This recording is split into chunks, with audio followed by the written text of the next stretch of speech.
My name is Amelia Vance. I'm 39. And this is the story of how my father scoffed that I couldn't afford a stake in his celebrated medical group.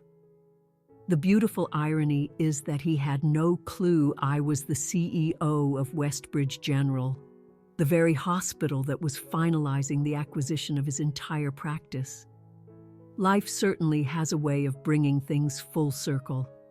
If you're watching, I'd love to know where you're tuning in from.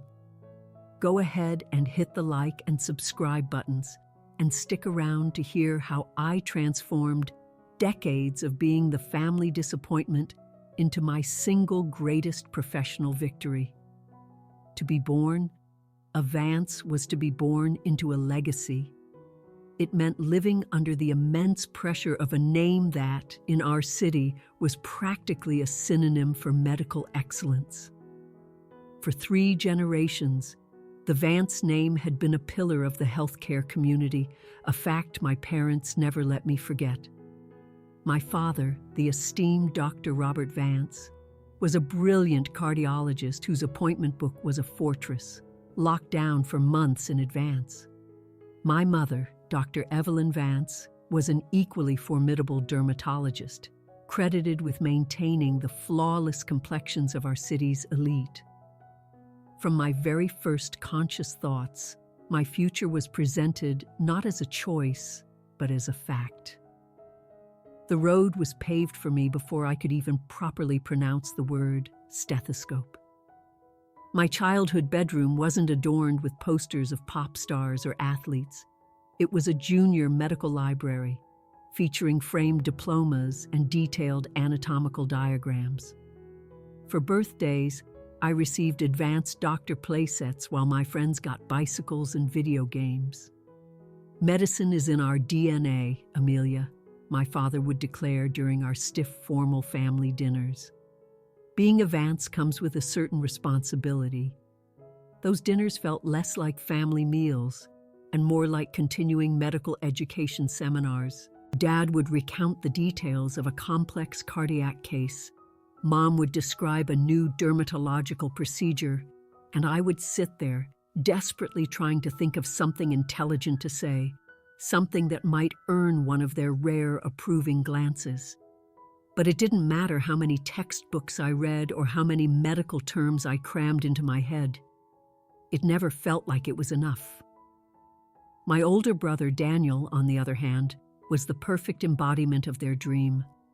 5 years my senior, Daniel had a natural knack for the sciences and a smooth, confident bedside manner that was apparent even when he was just a teenager shadowing them at the practice. They welcomed him into their world with open arms, already talking about his future partnership the day he got his acceptance letter to medical school. Daniel just gets what it means to be a Vance, my mother would often say, the unspoken addendum being that I, somehow, did not. The family practice, the Vance Medical Group, was the undisputed jewel of our local medical scene. It occupied the top 2 floors of a modern glass and steel medical tower that my grandfather had commissioned. With its designer waiting rooms, cutting-edge diagnostic equipment, and a patient roster that read like a who's who of our city, it was a monument to their success. When I turned 16, I began working there during my summer holidays, manning the front desk, hoping my dedication would finally get their attention. But despite the suffocating pressure and the endless comparisons to Daniel, I found that I genuinely loved the world of medicine. The place where science, technology, and basic human empathy met was fascinating to me. I was a top student in my science classes and spent weekends volunteering at free health clinics in the city. But something about simply following their exact path felt wrong. While my parents were laser-focused on diagnosing and treating individual ailments, I was becoming more and more interested in the bigger picture, the vast, complex systems that made their work possible. I was curious about the administrative gears, the operational logistics, and the business strategies that kept a healthcare institution running. During a career day in my final year of high school, I had the opportunity to shadow a hospital administrator. That day changed everything. It was like seeing behind the curtain. Here was the hidden engine that allowed doctors like my parents to do their jobs. Critical decisions were being made here about how resources were allocated, who got access to care, and the future of medical innovation. Decisions that impacted not just one patient, but thousands. This was it. This was where I could carve out my own legacy in medicine, something distinct from my family's clinical dynasty, but still deeply connected to it. I kept this revelation to myself, of course. At home, such an idea would have been met with immediate scorn. So, I obediently applied to the pre-med programs they pre-approved, got into my father's alma mater, and packed my bags to follow the map they had drawn for me. But a seed had been planted. A different kind of ambition had taken root, and it was about to grow into a choice that would splinter my family for the better part of 2 decades. The breaking point arrived during my junior year of college. After 2.5 years slogging through organic chemistry, biology labs, and relentless MCAT study sessions, I couldn't deny the truth any longer. This wasn't my passion. I wanted to engage with medicine from a completely different vantage point. I went home for spring break, and after days of rehearsing in my head, I finally found the courage. At dinner, I made my announcement. I was shifting my major to focus on healthcare management and administration. The silence that fell over the dining room was heavy and absolute. My father placed his knife and fork down on his plate with a slow, deliberate precision that I knew was a prelude to an eruption. A dark flush crept up his neck. My mother just stared at me, her face a mask of disbelief, as if I'd just said I was running away to join a traveling carnival. "That's not medicine," my father finally bit out, his voice dangerously low. "That's paperwork. Vances are healers, Amelia, not clerks." I tried to argue my case, my voice trembling slightly. "But Dad, healthcare administrators are the ones who design the systems that let doctors be healers. They improve patient care on a massive scale. Enough." He slammed his palm on the heavy oak table, and the crystal water glasses rattled. "This is because you can't handle the rigors of medical school, isn't it? You're looking for an easier path." My mother's disappointment was, in some ways, worse than his fury. "We've invested so much in you, Amelia. We've called in favors, arranged introductions, and you're going to throw it all away to become some kind of overpaid secretary?" The argument spiraled from there. Hurtful things were said on all sides. By the time the night was over, my father had laid down his ultimatum. If I was going to abandon the path of a physician, I would do it without a penny of their money. My mother, with tears welling in her eyes, accused me of betraying not just them, but the entire Vance legacy. That night, I lay awake in my childhood bedroom, the anatomical charts on the walls seeming to mock me. I had never felt so utterly alone. The next morning, I packed my car and drove back to campus before anyone else was awake. My decision was made, but my heart was shattered by the price I was about to pay. They were true to their word. The tuition payments stopped. My living allowance vanished. At 20 years old, I was suddenly drowning in paperwork for emergency student loans and working multiple jobs, in the campus library, at a coffee shop, just to make ends meet. My comfortable college life was replaced by a frantic, exhausting cycle of work, classes, and constant financial stress. Any communication with my family dwindled to tense, infrequent phone calls. Holidays became minefields of unspoken topics. Daniel, who was now in his 2nd year of medical school, tried to play peacemaker, but his loyalty was ultimately with our parents, "They just want what's best for you, Amelia," he'd say. "It's not too late to get back on the pre-med track." But I was resolute. I funneled all my hurt and anger into a white-hot determination. I officially changed my major to healthcare management and added a second concentration in business administration. And for the first time, I felt a genuine fire for my studies. My grades, which had always been good, became stellar. I was passionate about my classes in a way I had never been about memorizing the Krebs cycle. During my senior year, a bit of luck came my way. I took a seminar on healthcare innovation taught by a visiting lecturer, Dr. Isabella Rossi. Dr. Rossi was everything I wanted to become, a brilliant physician who had transitioned into administration and was now the CEO of a major hospital network. After I made a particularly passionate argument in class about redesigning emergency department patient flow, she asked me to stay behind. "You have a very unique mind, Amelia," she said, looking at me with an intense, appraising gaze. "You see the clinical realities and the administrative challenges as two sides of the same coin. That's a rare and extremely valuable skill." When I found myself confessing my family situation to her, I expected judgment. Instead, she offered understanding and fierce encouragement. Dr. Rossi became my mentor. She helped me land a coveted internship at a large city hospital for my final semester. That internship was a revelation. I was finally in a place where my ideas were not only heard but valued. I worked alongside senior administrators who saw my unique background as an asset, not a failing. I designed and led my first quality improvement initiative, a new streamlined intake process that, in its pilot phase, managed to cut ER wait times by an average of 22%.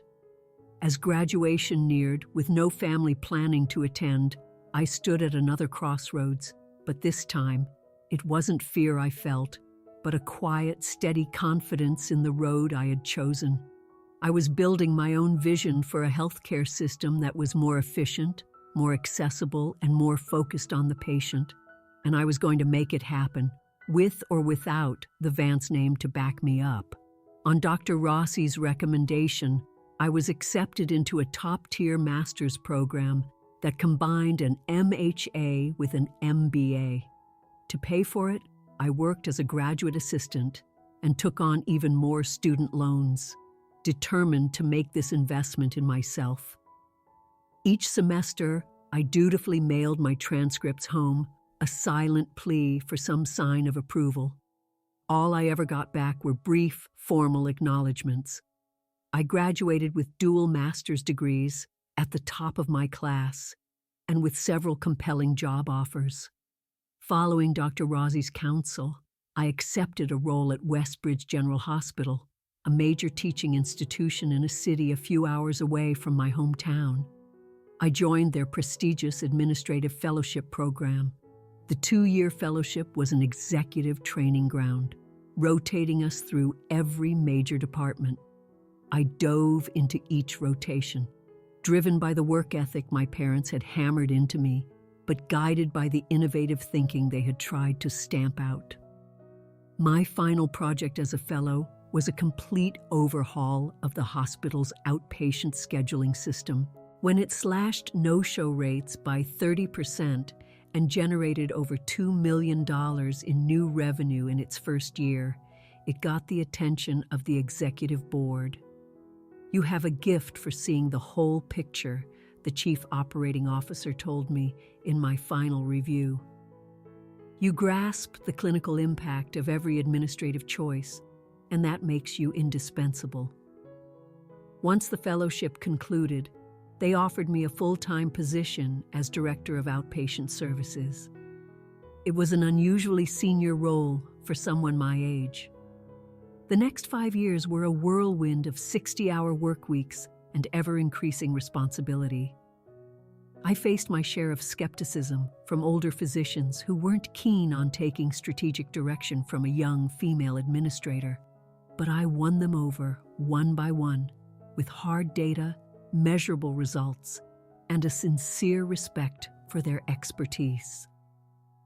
By the time I was 30, I was promoted to Associate Chief Operating Officer. At 33, I became the youngest COO in the history of Westbridge General. My leadership philosophy was a hybrid: strict fiscal discipline paired with an unyielding commitment to patient care and staff morale. It was a balance that produced results and earned respect. All this time, my contact with my family remained minimal. They knew I worked in hospital administration, but they seemed to purposefully avoid asking for any details. During the occasional, obligatory holiday visit, if asked about work, I'd offer vague answers about being at Westbridge General, letting them assume I was some mid-level manager. It was easier than trying to correct them. My personal life took a back seat. My career was my focus. The few romantic relationships I tried to have fizzled out, unable to compete with my demanding schedule and the emotional walls I had built. My closest confidant became Samuel "Sam" Jones, Westbridge's in-house legal counsel. He understood the immense pressures of hospital leadership and became a vital sounding board. With Sam's legal guidance, I launched the hospital's community benefit programs, founding free clinics in underserved areas and creating health education partnerships with local schools. These projects became a deep source of personal satisfaction, letting me connect healthcare to social good in a way my parents' exclusive practice never had. When I was 36, Westbridge General's longtime CEO announced his retirement. I was strongly encouraged to put my name in the running. The interview process was a gauntlet of presentations to the Board of Trustees, who grilled me about my relative youth. But my proven track record of improving both finances and quality, coupled with my strategic vision for the hospital's future, ultimately swayed them. The day I got the call offering me the position of Chief Executive Officer and Chief Medical Officer of Westbridge General was the proudest moment of my life. The first person I called was Sam, followed by Dr. Rossi. "I always knew you were headed for the top, Amelia," Dr. Rossi said, her voice beaming with pride. "But even I'm impressed with this timeline. Have you told your family?" I hadn't. Despite my success, or maybe because of it, the chasm between my parents and me had only grown wider. Daniel had, as expected, joined the Vance Medical Group and was being groomed to take over. Our interactions were now just perfunctory holiday greetings. "They still think I chose the easy way out," I told Dr. Rossi. "Telling them I'm running a hospital would just feel like gloating." So I kept my biggest achievement to myself. At 37 years old, I took the helm of Westbridge General, an institution with over 2,000 employees and an annual operating budget of $500 million. My first year as CEO was a trial by fire, but I navigated it successfully, overseeing a massive electronic health record migration and winning a prestigious National Quality Award for the hospital. It was during a strategic planning retreat with my executive team that my professional life was about to collide with my family history, setting the stage for a confrontation I never saw coming. As a cornerstone of Westbridge's 5-year strategic plan, I had initiated an aggressive growth strategy, which involved acquiring smaller, independent practices throughout the region. Our objective was to build an integrated network to provide more efficient, seamless care. Priya Sharma, my sharp Chief Strategy Officer, was presenting a list of potential targets at our quarterly meeting. "We've flagged 15 independent practices that meet our criteria," she said, pointing to a spreadsheet on the main screen. "Most are primary care groups that are struggling with the new reimbursement models and are looking for the security a hospital affiliation can provide." I almost spit out my coffee when I saw Vance Medical Group on the list, my parents' practice. The medical dynasty I was unworthy to join was now apparently on the market. Trying to keep my voice steady, I asked, "What's the story with this one?" pointing to my family's name on the screen. "Oh, that's one of the most interesting targets," Priya replied, clicking to bring up a detailed financial summary. Vance Medical Group has a stellar reputation and a loyal, high-value patient base, but their financial management is a disaster. Their overhead is through the roof, their billing and collections are archaic, and they've made a series of very poor capital investments in equipment they don't need. They're asset-rich, but operationally, they're bleeding, and their market share has been in steady decline for 3 years as younger patients opt for more modern clinics. The irony was so thick I could barely breathe. The very skills my parents had mocked, the administrative and business acumen they deemed beneath a Vance, were exactly what their precious practice now needed to survive. I excused myself for a moment, needing to process this. My first impulse was to recuse myself entirely, disclose the conflict of interest, and step away. But another part of me, the wounded daughter who had been so thoroughly dismissed, felt a powerful urge to see this through. After a long conversation with Sam about the ethical and legal minefield, I chose a middle path. I would not disclose my personal connection right away. Instead, I would let the acquisition be judged purely on its business merits, with extra oversight from the board to ensure there was no appearance of personal bias. The due diligence process uncovered an even messier situation at my parents' practice. Their stubborn refusal to adopt a modern electronic health record system had created crippling inefficiencies. Their compensation structure was heavily skewed toward the senior partners, my parents, while the younger associate doctors were underpaid and leaving for better opportunities. Their patient satisfaction scores, once the best in the city, had plummeted as they failed to adapt to the expectations of a new generation of patients. It was a painful realization. The practice that had been held up to me my entire life as the pinnacle of medicine was now a textbook example of what happens when you prioritize prestige over progress. The Vance way was proving to be an unsustainable model. Ultimately, the acquisition committee gave a unanimous recommendation to proceed with an offer for the Vance Medical Group. They cited its brand recognition, valuable real estate, and the immense potential for a quick turnaround with proper management. When the final recommendation landed on my desk, I signed it, refusing to let myself get lost in the personal drama. Normally, our integration team would take over from here, handling all negotiations, but I made a highly unusual decision. I want to personally lead the integration for the Vance Medical Group, I told Priya in our next meeting. She blinked, surprised. "Amelia, that's way below your pay grade. We have a whole department for this." "This one is different," I said carefully. "It has a unique culture. I want to make sure we get the transition right." What I didn't say was that I needed to be the one at that table. After nearly 2 decades of being underestimated, I needed to be the one to look my parents in the eye as they negotiated the future of their legacy. It was going to be the most difficult meeting of my life.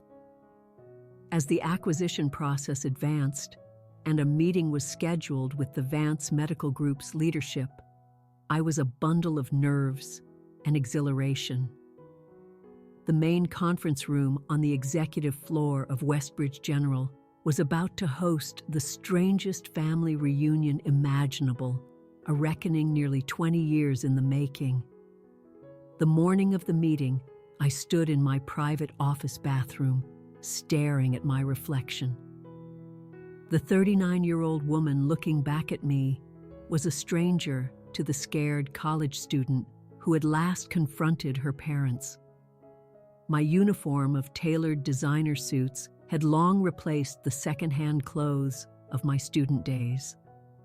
The quiet confidence that came from running a major hospital had supplanted the desperate need for their approval. "They're not going to recognize you, Amelia," Sam said, stopping by my office to wish me luck. And I don't just mean physically. I had given specific instructions to my team. My name and title were not to be shared with the Vance representatives beforehand. All preliminary talks had been handled by Priya's team, with me referred to only as senior hospital leadership who would join for the final negotiations. "Are you sure about this?" Sam asked one last time. "It's not too late for me to step in." I shook my head. "Number, this is mine to do." Walking toward the executive conference room, a strange sense of calm washed over me. I had led hundreds of high-stakes negotiations. This was just one more, albeit a deeply personal one. The Vance contingent was already there when I walked in. My parents sat at the head of the table with Daniel beside them. 2 younger doctors I didn't know were with them, likely the remaining junior partners. For a few seconds, no one looked up, giving me a moment to take them in. My father had aged. His hair was completely white, and deep lines of stress were carved around his mouth. My mother, though impeccably preserved, looked tense, her posture ramrod straight. Daniel, now 44, looked like a carbon copy of our father in his prime. "Good morning," I said, my voice steady as I closed the door. "Thank you all for being here." 5 heads snapped up. I watched the wave of confusion wash over my parents' faces, followed by pure, unadulterated shock. Daniel's jaw literally dropped. The 2 other doctors just looked on with polite curiosity, unaware of the family drama exploding in the room. "Amelia?" My mother finally breathed, her voice a faint whisper. "It's Dr. Vance, actually," I corrected her, my tone professional as I placed my portfolio on the table. "Chief Medical Officer and Chief Executive Officer of Westbridge General. It's been a while." My father was the first to recover, his shock morphing into suspicion. "What is this? Some kind of prank? Where's the CEO we're supposed to be meeting?" "You're looking at her," I replied, taking my seat at the opposite head of the table. "I've been at Westbridge for 15 years. I was appointed CEO 18 months ago. But this meeting isn't about me. It's about the proposed acquisition of the Vance Medical Group." The 2 younger doctors shot nervous glances between us. Daniel looked like he wanted the floor to swallow him whole. "This is absurd," my father sputtered, beginning to rise. "We came for a serious business meeting, not a family ambush." "Dr. Vance," I said, my voice firm, using his title to create distance. "This is a serious business meeting. Your practice approached our hospital about an acquisition. As CEO, that decision rests with me. So, shall we conduct ourselves professionally, or do you need to reschedule?" The power dynamic in the room had irrevocably shifted. For the first time in my life, I held all the cards. My father sank back into his chair, his face a storm of conflicting emotions. We pushed through the agenda with a brittle, artificial formality. I presented our team's analysis of their practice's strengths and, more significantly, its weaknesses. "As you can see from this data," I explained, gesturing to a chart, "your new patient acquisition has fallen by 28% over 5 years, while your operating costs have climbed by 35%. Your accounts receivable is nearly double the industry average." My mother winced at every point. My father grew more and more defensive. "Our practice has provided the highest quality of care for 40 years, he interrupted. "These business metrics don't capture that." "On the contrary," I countered, sliding a report across the table. "Patient satisfaction scores tell us a great deal, and yours have been in decline for 6 straight quarters. What this data tells us is that the Vance Medical Group has a respected name and great potential, but it requires a significant operational overhaul to survive. After 2 hours, we arrived at the crux of the matter, the acquisition offer. Based on our comprehensive analysis, I stated, Westbridge General is prepared to offer the following terms. I laid out an offer that was fair, but reflected the practice's actual performance, not its inflated self-perception. The room went silent as they absorbed the numbers. Daniel spoke first. This seems reasonable given the market, he said, earning a glare from our father. It's an insult, my father shot back. You're devaluing decades of goodwill. The offer reflects the financial reality of the practice, I said calmly. However, we do value the Vance brand, which is why we are prepared to retain the name and current physician leadership during a transitional period. My father scoffed. A transitional period? So you can kick us out of our own practice? It's standard procedure, I explained, but I'm open to discussing alternatives. Do you have a counter-proposal? A flicker of an idea seemed to cross my father's mind, his expression shifting from anger to cunning. As a matter of fact, we do. Perhaps instead of an outright acquisition, your hospital could bring on a partner, someone who could help us modernize while we maintain our independence. I raised an eyebrow, knowing exactly where he was going. And who did you have in mind? He gestured toward me with a magnanimous air. Well, you seem to have picked up a few administrative tricks. Perhaps you'd consider buying in. A 20% stake to start. You could apply some of those corporate strategies you've learned, and we'd maintain clinical control. The audacity was stunning. After all these years, he was now trying to leverage our broken family tie to get a better deal. Are you offering me a position at the family practice, Dr. Vance? I asked, my voice dangerously neutral. He shrugged. It seems like the logical solution. You finally get to be part of the Vance medical legacy, and we get your administrative help. Icy calm settled over me. And what would a buy-in like that cost? He named a figure so absurdly high, it was comical, but it was also revealing. He still didn't think I had any real money. He still saw me as that struggling student he'd cut off. That's an interesting proposal, I said, letting the silence hang in the air for a moment. Unfortunately, I believe you're misunderstanding my current position. I realize the buy-in might be a stretch for you, he said, his tone dripping with condescension. But maybe the hospital could structure it as part of your compensation? That was it. That was the final piece. 15 years of being dismissed and underestimated, all crystallized in that one patronizing sentence. I opened my laptop and pulled up a file I had prepared. Actually, Dr. Vance, I said, my voice as cold and sharp as steel, you're operating under a few misconceptions. First, as Chief Medical Officer of this hospital, I already have clinical privileges that far exceed anything your practice could offer. Second, as Chief Executive Officer, I don't need to buy into your practice. I turned the laptop around to face him, because Westbridge General already owns it. I slid a printed document across the table. It was a copy of the preliminary acquisition agreement his own practice administrator had signed the week before. This isn't a negotiation about if we will acquire the Vance Medical Group. Your board already approved that. This meeting is simply to finalize the transition details. The color drained from my father's face as he stared at the signed paper, the new reality crashing down on him. My mother let out a small, audible gasp. Daniel looked back and forth between us, his eyes wide, witnessing the total annihilation of the power dynamic that had governed our family for his entire life. As of the 1st of next month, I continued into the stunned silence.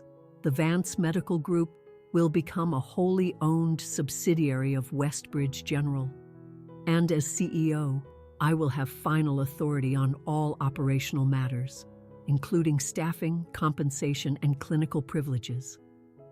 I closed my laptop with a quiet, decisive snap that echoed through the room. Now, shall we discuss your roles in the transition? The fallout was immediate. My father, speechless with rage, stormed out of the room. My mother followed, but not before giving me a look that was a complex cocktail of shock, betrayal, and something that looked unnervingly like respect.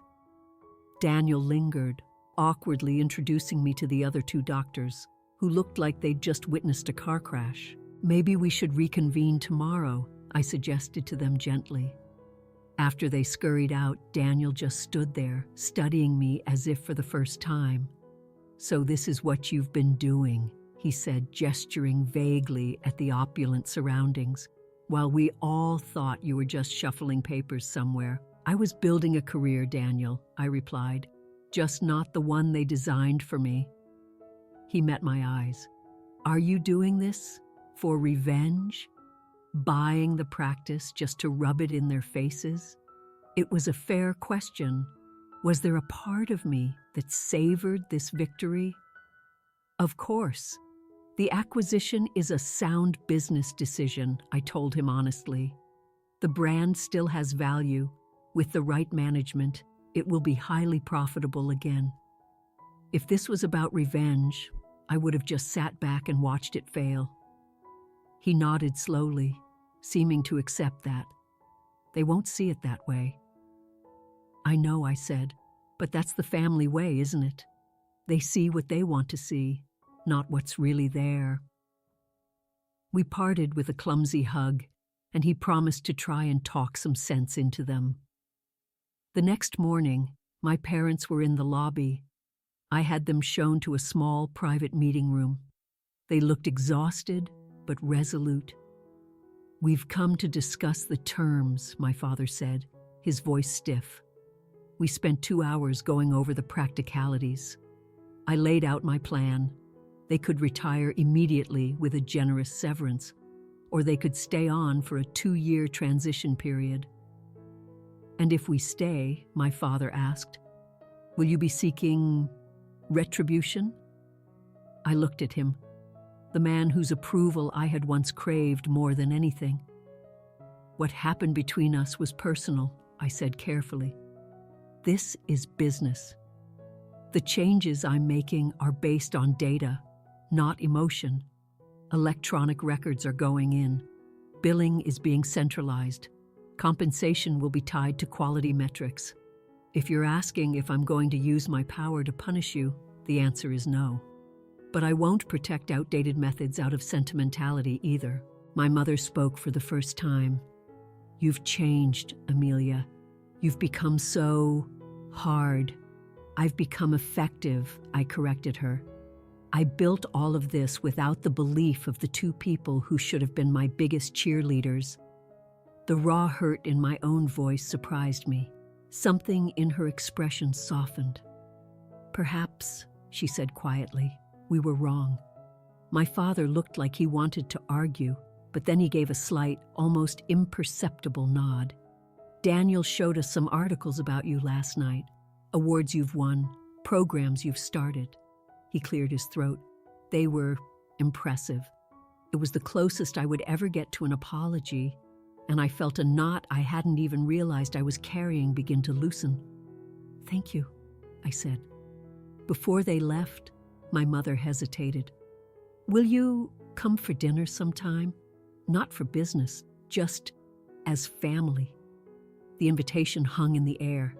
"I'm not ready for that," I admitted honestly, "not yet." She nodded, a flicker of understanding in her eyes. The transition was intense. I was personally involved in every major decision, meeting with every staff member at the practice. Many of them remembered me as the teenage receptionist. "I never abandoned medicine," I told one of the older nurses. "I just found a different way to serve it." Months passed. The practice began to transform. To my shock, my father, once he saw the positive data, became an advocate for the changes. My mother got involved in our community outreach, leading a women's health initiative. Daniel and I started to rebuild our relationship, discovering we actually liked each other as adults. He began to respect my business sense, and I, his clinical skill. The healing wasn't a single event, but a series of small moments. My father asking for my opinion on a complex operational problem. My mother proudly introducing me to a friend as my daughter, the hospital CEO. A year after that explosive board meeting, the newly renovated Vance Medical Group held an open house. My father gave a speech. For years, he said, I believed there was only one right way to do things, the Vance way. What I failed to see was that the way could evolve. He scanned the crowd, and his eyes met mine. Sometimes it takes a new generation to show you your blind spots. Later, my mother found me. He may never say it, Amelia, she whispered, but he is so incredibly proud of you. We both are. Thomas found me in my father's old office. Quite a journey, he mused. From being told you couldn't afford to buy in, to owning the whole damn thing. I smiled. Wasn't that the point? He asked. Even a little? Maybe at first, I admitted. But that satisfaction fades. True success isn't about proving other people wrong. It's about building something you believe in. The deepest irony is that by casting me out, my parents forced me to become the very thing their legacy needed to survive. They forced me to become strong, independent, and skilled in ways they could never have taught me. My name is still Vance, but I've redefined what that means. If you're out there struggling against expectations that don't fit who you are, please know this. The most difficult path is often the one that leads to the most rewarding view. Your worth is not defined by anyone else's approval. Have you ever had to choose your own path over your family's? How did it turn out? Share your story in the comments below. And if this resonated with you, please like, subscribe, and share it. Because sometimes the rejection that feels like the end is actually the beginning of your greatest story. Thank you for listening.